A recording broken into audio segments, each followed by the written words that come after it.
15절 말씀입니다. 요한복음 4장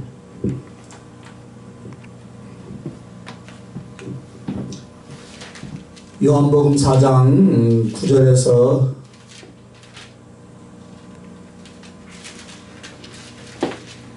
15절 말씀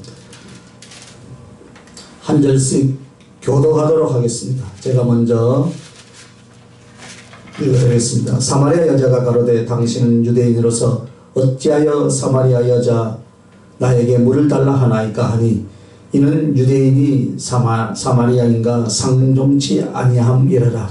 예수께서 대답하여 이르시되 내가 만일 하나님의 선물과 또 내게 물 좀 달라 하는 이가 누구인 줄 알았더라면 내게 그에게 구하였을 것이요 그가 생수를 내게 주었으리라. 여자가 가로되 주여 물 기를 그릇도 없고 이 우물은 깊은데 어디서 이 생수를 얻겠사옵나이까.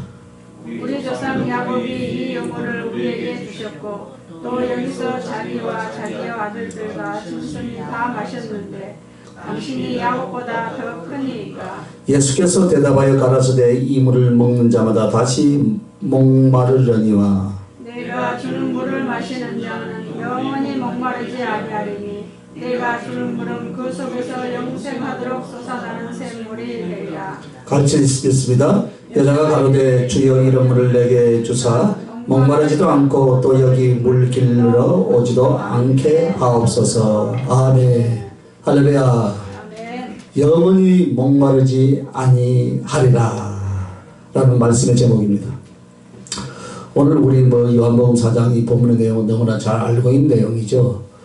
수가성 우물가의 여인을 주님이 만나서 물을 달라고 말씀을 전하시고 또 전도하는 처음 접촉점을 삼았습니다. 그런데 가만히 보니까 이는 사마리아 같은 사람이 아니라 유대인이며 또 이 여인이 주여라고 부를 만큼 범상치 않고 최소한 납비나 선지자 같은 그런 사람으로 느껴졌습니다. 그런데 자기들 그렇게 상종치 않고 멸시하는데 유대인 남자, 이 남자가 사마리아 여자인 자신에게 물을 좀 달라 이렇게 이야기하니까 한편으로는 좀 고깝기도 하고 한편으로는 또 신기하기도 하고 그래서 이제 되물었어요. 그런데 여기에 주님의 대답이 전혀 상상할 수 없는 말씀이 나옵니다.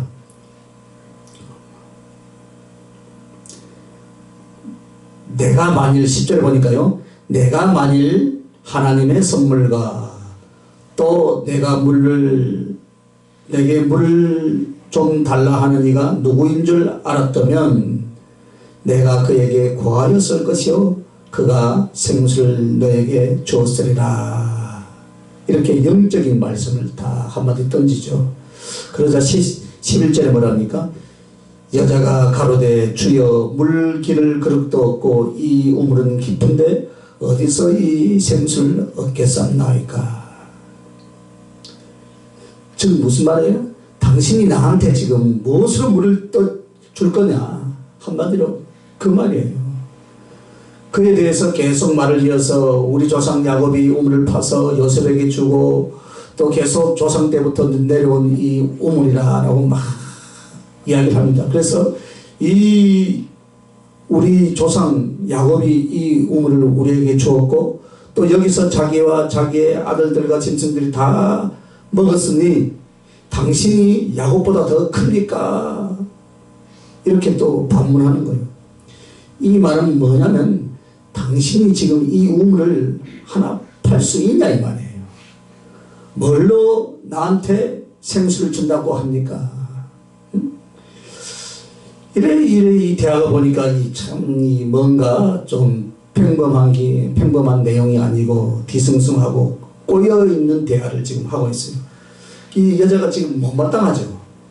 그리고서 뭘 가지고 저런 소리를 할까 큰 소리를 칠까 이렇게 비꼬는 거예요. 한마디로 아닌 거고. 그런데 이렇게 주님이 말씀을 연결합니다. 13절 14절에 보니까 예수께서 대답하여 이르시되 이 물을 먹는 자마다 다시 목마르리려니와 내가 주는 물을 먹는 자는 영원히 목마르지 아니하리니 내가 주는 물은 그 속에서 영생하도록 솟아나는 샘물이 되리라. 아멘. 이제 갈수록 더 태산이야. 응? 정말하면 야 예수 믿으면 병이 고쳐지고 뭐 부자가 되고 막 이런 소리를 우리가 전달을 많이 하잖아요. 그러면 아이고 니나 잘 믿어라. 마치 이 대화를 나눈 것 같아요. 사실 그 당시에 사람들은 우물을 구하는 것이 그렇게 어려웠고 또 우물 있는 데까지 가려면요 그래서 한참 가야 돼요. 그래서 어렵게 물을 길러다 쓰게 되었습니다. 그런데 끊어지지 않는 생수를 계속 줄 수 있다고 말하니까 이 여인이 지금 얼마나 관심이 있었겠어요. 그죠? 그러자 15절에 이럽니다. 여자가 이르되 주여 이런 물을 내게 주사 목마르지도 않고 또 여기 물 길러 오지도 않게 하옵소서. 여기까지 대화를 보면 주님은 영적인 말을 딱 던지고 이 여인은 계속 육적인 이야기로 계속 가까이 갑니다. 자, 오늘 이런 일련의 사건의 내용을 통하여서 이 여인을 바로 우리들의 모습 또 세상 사람들의 모습이라고 한번 생각해 봅시다. 그렇다면 먼저 우물이 딱 있습니다. 그런데 이 우물로 가서 목이 마르고 견딜 수가 없으니까 어떻게 합니까? 물 길로 가잖아요. 그죠?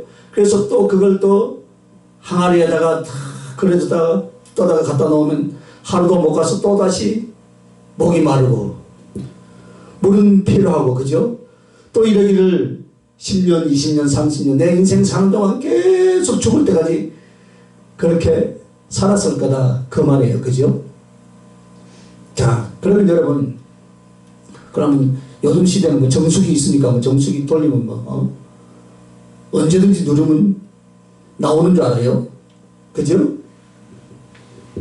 그러니까 요즘 젊은이들은 이해를 해야 돼. 아, 이게 영적인 이야기구나.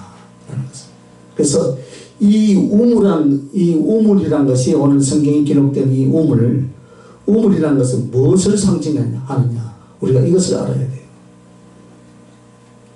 이 우물은 세상이라는 우물이에요. 세상. 자, 이 우물은 우리들의 인생에 있어서 무엇과 같으냐? 세상 자체라는 거예요. 그래서 우리는 언제나 세상을 향하고 세상을 구하고 세상에서 좌절하고 세상에서 실패하고 세상에서 아파하고 세상에서 행복해하고 세상에서 영생에 있기를 기대하고 막 욕심을 냅니다. 그러나 모든 세상의 것을 누리고 다 경험을 했던 솔로몬은 그가 고백하기를 뭐라고 합니까?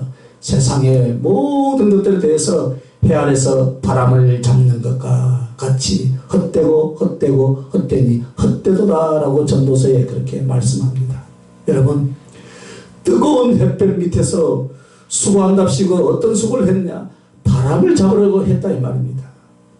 인생이 참 힘들고 고통스러운 것은 여러분 무엇입니까? 뜨거운 태양볕 밑에서 세상을 인하여 살아가고 있는 사람들의 모습이 바로 마치 뜨거운 해 아래서 가뜩이나 슬픔과 고난의 인생에서 거기서 바람을 움켜잡으려고 무진 애를 썼지만 뭐가 있었느냐? 그러니까 여기서 햇볕은 뭐입니까? 고난과 슬픔, 고통을 말한다면 해 아래서 바람을 잡는다라고 했다는 것은 인생의 허무함을 가리켜서 말씀하시는 거예요. 살아보니까 그렇죠? 예? 살아보니까 뭔가 뭐 잡으려고 했는데 보니까 어느새 세월이 이제 60대 중반을 가버리고 70이 넘어버리고